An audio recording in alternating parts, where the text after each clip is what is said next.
வீரா சீரியல்ல இன்னைக்கு என்ன நடக்க போகுதுன்னு பார்க்கலாம். வாங்க வீடியோக்குள்ள போலாம். மாறன் ஒரு புடவை எடுத்து குடுக்குறாங்க. அத வீரா அவங்க வச்சு பார்க்குறாங்க. வைக்க வச்சு பார்த்துட்டு அரவிந்த பார்க்குறாங்க. அரவிந்த் பார்த்துட்டு, "ஆஹா! ரொம்ப நல்லா இருக்கு. நைஸ்" அப்படிங்கிறாங்க. இத பார்த்த மாறன், "ஆஹா! சார் நீங்க ரொம்ப நல்லா சூப்பரா செலக்ஷன் பண்றீங்கங்கிறாங்க." "என்ன வீரா பிடிச்சிருக்கா?" அப்படின்னு கேட்குறாங்க. வீரானால எதுவும் பதில் சொல்ல முடியாம, என்னடா என்ன அர்த்தத்துல கேட்குறான்னு தெரியலையேன்னு பார்க்குறாங்க. "புடவை பிடிச்சிருக்கான்னு கேட்டேங்கிறாங்க." "ஆ பிடிச்சிருக்குங்கிறாங்க." வீரா கண்மணி அவங்கள பேச விடக்கூடாதுன்னு மறுபடியும் குறுக்க வந்து பேசுறாங்க. மாறன், "வீரா கல்யாணத்துக்கு நீங்களே புடவை செலக்ஷன் பண்ணிட்டீங்க. இத விட வேற என்ன வேணுங்கிறாங்க. இப்படி ஒரு சான்ஸ் குடுத்ததுக்கு ரொம்ப நன்றி அண்ணி அப்படிங்கிறாங்க மாறன். என்னாச்சு இவனுக்கு? இவங்களுக்கு கல்யாணம் ஆக போறத நினைச்சு மென்டல் ஆயிட்டானான்னு யோசிக்கிறாங்க கண்மணி. சரிங்க, அப்ப இந்த புடவையவே பேக் பண்ணிட்டோமா அப்படின்னு மாறன் கேக்குறாங்க. பரவாயில்ல, இது ரொம்ப காஸ்ட்லியா இருக்குதுங்கிறாங்க வீரா. அதெல்லாம் ஒன்றும் பிரச்சனை இல்லை, பரவாயில்ல, இதுவே பேக் பண்ணிருங்கன்னு சொல்லிடுறாங்க அரவிந்த். அது மட்டும் பத்தாது, இன்னும் ஐயனுக்கு ஆத்தாவுக்கு எல்லாமுக்கு வேஷ்டி புடவை எல்லாமே எடுக்கணுங்கிறாங்க. ஓ இது வேறையாங்கிறாங்க. மாறன் வந்திருக்காங்க மாப்பிள்ளை வீட்டுல இருந்து வளைச்சு கட்டிட்டு போலான்ட்டு. மாறன் புரிஞ்சுக்கிட்டாங்க. வீராவும் என்னடா இது இப்படி செலவு வச்சுடுறாங்களேன்னு பாக்குறாங்க. எல்லாரும் முன்னாடி போறாங்க, பின்னாடி போறாங்க. மாறன் அப்பதான் வள்ளி கூப்பிட்டு, ஏண்டா டேய், அவ கல்யாண புடவைக்கு அவளுக்கு செலக்ஷன் பண்ணி கொடுக்குறியே, உனக்கு கொஞ்சம் கூட மனசுக்கு கஷ்டமாவே இல்லையான்னு கேட்குறாங்க. நான் எதுக்கு கஷ்டப்படணும்? நான் தாலி கட்ட போற பொண்ணுக்கு நான் எனக்கு பிடிச்ச மாதிரி புடவை எடுத்து கொடுக்கறதுல நான் எதுக்கு கஷ்டப்படணுங்கிறாங்க.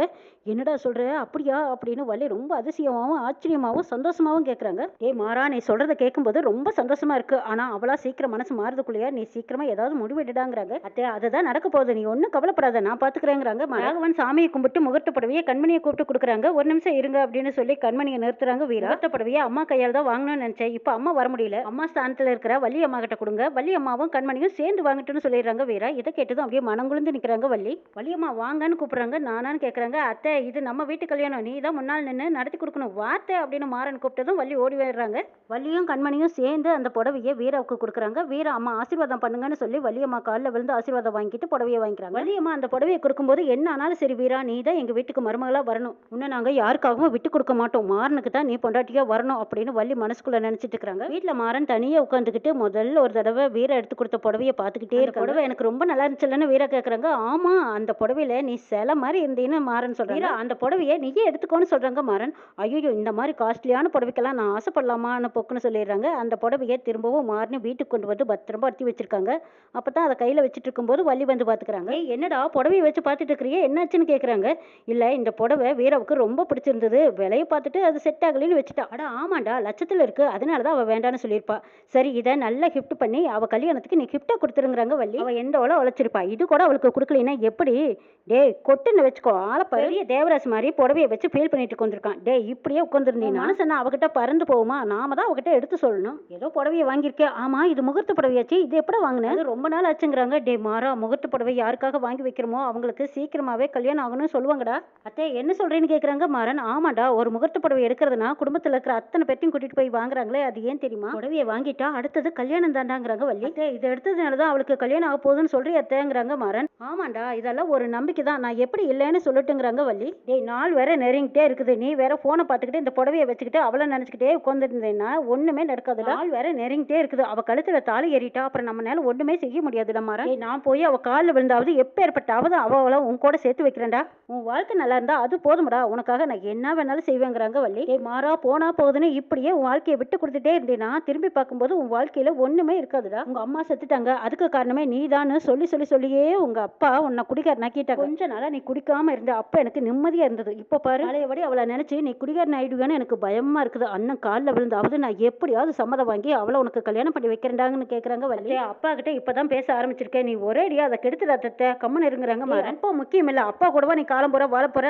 டேய் நாளானா அப்பா மன்னிச்சிடுவாரு, மறந்துடுவாரு, ஆனா வீரவை இப்ப விட்டுட்டா திரும்பி கூட பார்க்க முடியாதுடா. இல்லத்தே, வீரா மனசு மாறும், கண்டிப்பா என்னை ஏத்துக்குவா, எனக்கு நம்பிக்கை இருக்குதுங்கிறாங்க மாறன். டேய் இப்பவே டைம் ஆயிடுச்சுடா, அவ கழுத்துல தாலி ஏறிட்டா ஒண்ணுமே பண்ண முடியாது. டேய் நான் அவகிட்ட பேசுறேன்டான்னு கெஞ்சுறாங்க. இதை பத்தி யாருக்கிட்டையும் பேசக்கூடாதுன்னு நான் உங்ககிட்ட சத்தியம் வாங்கியிருக்கேன், நீ பேசக்கூடாதுங்கிறாங்க. அட போடா, பிடிவாதமாவே இருக்காது, இல்லாத உனக்கு ஒண்ணு யாரடா காதலிக்க சொன்னது? சரி நீ புடவையே பிடிச்சிக்கிட்டு அழுதுகிட்டு சொல்லிட்டு வள்ளி அங்கிருந்து போயிடுறாங்க. வீரா தனியா உட்காந்துருக்காங்க, அவங்க அம்மா வராங்க. விளக்கு வைக்கிற நேரத்துல ஒரு பொண்ணு இப்படி கவலையோட உட்காந்துருக்க கூடாதுடி, இன்னும் ஒரு வாரத்துல கல்யாணம் பண்ணிக்கிட்டு போக போற, வீடே கலகலப்பா இருக்கணும், நீ எதையோ தொலைச்ச மாதிரியே இருக்கே வீரா. இருந்தா சின்ன பொண்ணு கல்யாணத்தை முன்னாடி நின்று நடத்த வேண்டியவ கண்மணி. பொறுப்பெல்லாம் மாமனார்கிட்ட கொடுத்துட்டு அவ பாட்டுக்கு ஒதுங்கி இருக்கா. நேரம் மாப்பிளைய கூப்பிட்டுட்டு கண்மணி இங்க வந்திருக்க வேண்டாமா? என்னதான் எல்லா வேலையும் தானே நடந்தாலும் யாருமே இல்லாத மாதிரி நம்மளுக்கு தோணுது வீரா. அந்த மாறன் தம்பிக்கிட்ட ஒவ்வொரு தடவையும் வேலை சொல்றதுக்கு ரொம்ப சங்கடமா இருக்குது வீரா. இத்தனை பேர் இருந்தாலும் உனக்கு முறையா இருக்கிறவங்ககிட்டயே வேலை சொல்ற மாதிரியே இருக்கு. முறையா அப்படின்னு என்னன்னு கேக்குறாங்க. ஆமா, அந்த தம்பி உனக்கு கட்டுற முறை தானே. அடியே வீரலட்சுமி, இப்ப நீ சிரிக்கும் போது எவ்வளவு சந்தோஷமா இருக்கு தெரியுமாங்கிறாங்க. அவங்க இழந்த மாதிரி இப்படி கண்ணத்துல கை வச்சு கொண்டிருக்கிய. ஆமாமா, ஒரே வாரத்துல என் வாழ்க்கை எப்படி எல்லாம் மாறிப்போச்சு. கடைக்கு போறதை நிறுத்திட்டேன், ஆட்டோ ஓட்டுறதை நிறுத்திட்டேன், இப்ப கல்யாணம் ஆக போகுது. ஏமா இவ்வளவு அவசரமா எனக்கு கல்யாணம் தேவைதானாங்கிறாங்க. நல்ல சம்மந்தம் வீரா, எப்படி விடுறதுங்கிறாங்க. நான் போறதை நினைச்சு உனக்கு வருத்தமாவே இல்லையான்னு கேக்குறாங்க வீரா. என்னடி பண்றது, வெளியே காட்டிக்காம இருக்கலாம், பயந்துகிட்டே இருக்கிறோம். நானும் பிருந்தாவை மட்டும் நீ போனதுக்கு அப்புறம் இந்த வீட்டுல எப்படி தனியா இருக்க போறோம்னே தெரியல. அம்மா, எனக்கு எதுக்கு இவ்வளவு அவசரமா கல்யாணம் பண்ணணும்? கொஞ்ச நாள் கழிச்சு நானே கல்யாணம் பண்ணிக்கணும். எல்லாரும் போஸ்ட் பண்ணி என்ன கல்யாணம் வரைக்கும் கொண்டு வந்துட்டீங்களங்கிறாங்க வீரா. வீரா, பாசமா வாழ்க்கையான்னு பார்த்தா வாழ்க்கை தான், வாழ்க்கை நல்லா இருக்கணும்னு தான் நானும் சரின்னு சொல்லிட்டேன். மாப்பிள்ளை வீட்லயும் எல்லாரும் நல்லவங்களா இருக்கிறாங்க, சீர்வரிசையும் வேண்டான்னு சொல்லிட்டாங்க. அம்மா, சீர்வரிசை வேண்டான்னு சொல்லிட்டா அதுக்காக எனக்கு அவசர கல்யாணம் பண்ணிடுவியான்னு கேட்குறாங்க வீரா. அடியே, அது ஏன்டி இப்படி கேட்குற? அதான் விசாரிச்சு நல்ல பையன் நல்ல குடும்பம்னு சொல்கிறாங்கல்லங்கிறாங்க. ஏமா இப்போ சீர்வரிசை வேண்டான்னு சொல்லுவாங்க. கல்யாணம் முடிஞ்சதுக்கு அப்புறமா நீ போய் வாங்கிட்டு வான்னு என்னை துரத்தி விட்டாங்கன்னு என்னம்மா பண்ணுவேன்னு கேட்குறாங்க வீரா. என்ன வீரா சொல்கிறேன், அப்படியெல்லாம் நடக்குமா என்னன்னு கேட்குறாங்க. அம்மா, பேச்சுக்கு தான் சொன்னேன், பதட்டப்படாத. வீட்டோட நிலைமை தெரிஞ்சுதானே வந்து சம்மந்தம் பண்ணுறாங்கங்கிறாங்க. அம்மா, நீ என்ன பேசுகிற? நம்ம வீட்டுக்கு 2 தடவை வந்தாங்க, நம்மக்கிட்ட சரியா கூட பேசலாமா? அப்புறம் எப்படி நீ அவங்கள நல்லவங்கன்னு சொல்கிற? என்னடி இப்படியெல்லாம் சொல்கிறேன், எனக்கு பயமாக இருக்குதுங்கிறாங்க. சரி வீடு, கல்யாணம் பண்ணிக்கிறேன், பயப்படாதேங்கிறாங்க. அப்புறம் ஏன் இப்படியெல்லாம் யோசிக்கிறேன்னு கேட்குறாங்க அவங்க அம்மா. என்ன செய்யறது, எனக்கு அப்படியெல்லாம் தோணுதுங்கிறாங்க வீரா. நல்லா தோணுச்சு போ. உனக்கு உங்க அண்ணன் கூடவே சாமியா இருப்பான், உனக்கு எந்த கெடுதலும் வராது, அவ எப்பவும் உனக்கு பக்கபலமா பாதுகாப்பாவும் இருப்பான்னு சொல்றாங்க. எப்படியோ இந்த கல்யாணம் நல்லபடியா நடக்கணும்னு சொல்லிட்டு வீராவும் வீரா அம்மாவும் தூங்குறாங்க. மணி தனியா உட்காந்து யோசிச்சுட்டே இருக்கிறாங்க. மாறனும் வீராவும் அமைதியா இருக்கிறத பார்த்தா பயமா இருக்குதே. அத்தை சொன்ன மாதிரி கல்யாணத்துக்கு முன்னாடியே 2 பேரும் ஓடிடுவாங்களா? அப்படி கீது ஓடிட்டாங்கன்னா நம்ம என்ன பண்றதுன்னு யோசிச்சுட்டு இருக்காங்க. அங்க ராகவன் வராங்க. என்ன கண்மணி, எதையோ யோசிக்கிற மாதிரி இருக்குன்னு கேட்குறாங்க ராகவன்.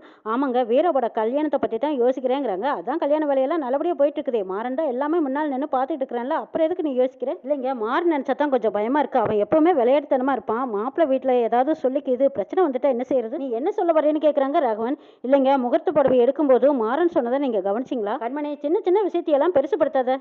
மாறன் முன்னால நின்று இந்த கல்யாணத்தை நல்லபடியா நடத்தி கொடுக்குறேன்னா அப்பா கிட்ட சத்தியம் பண்ணி கொடுத்துருக்கான். இப்போ குடியை கூட நிறுத்திட்டான், அவனால எந்த பிரச்சனையும் வராதுங்கிறாங்க. நீ வேணாலும் பாரு, வீராவோட கல்யாணம் இப்போ மாறனை எந்த அளவுக்கு மாத்திருக்குன்னு பாருங்கிறாங்க ராகவன்.